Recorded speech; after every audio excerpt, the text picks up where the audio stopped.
waxaa laga dayrinayaa xaaladda caafimaad ee madaxweynaha dowlad deegaanka Oromiya Lama Magarsa oo tira ka dhowr jeer dibadda u aaday xaalad caafimaad waxaana ugu dambeysay socdaalkii uu ku tagay dalka Mareykanka bishani horaanteedii arintani ayaa abuurtay in gudaha xisbiga OBDO ee Oromada uu ka bilowdo iskooxaysi iyo dagaal ku salaysan cidii lagu bedeli lahaa madaxweynaha deegaanka Oromada Lama Magarsa oo loo badinayo inuu banayn doono saaxada xilkaasi waxa jira warar sheegaya in Abiy Ahmed ra'iisul wasaaraha dalka Itoobiya iyo kooxdiisa reer Shawa ay diyaariyeen ninkii bedeli lahaa Lama Magarsa kaasi oo lagu sheegay Dr. Alamu Sime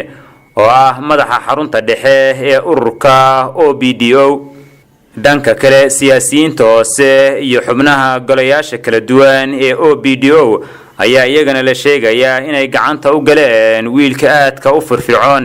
ee isbedel doonka ee Jawhar Maxamed iyo kooxaha la hadafka ee ay ka mid tahay jabhadda OLF oo muddo u soo dagaalamaysay madax banaanida gobolka Oromiya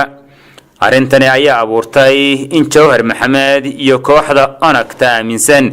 ay weeraro dhanka saxaafadda ku qaadaan Dr. Alame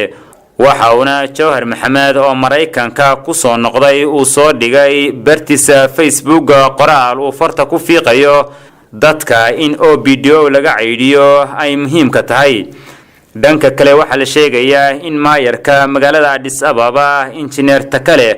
uu isna la safan yahay kooxda Jawhar Maxamed dabka ka dhaxolaya kooxda OBDO ee Oromada ee talada dalka Itoobiya haysa ayaa ah mid muddo la qarinayay waxaad samoodaa in maalinba maalinta ka dambaysa uu banaanka u soo baxayo qaraxa ugu weyn ee siyaasadeed ayaa la filayaa inuu dhaco marka uu xilka baneeyo Lama Magarsa oo xaaladiisa caafimaad laga dayrinayo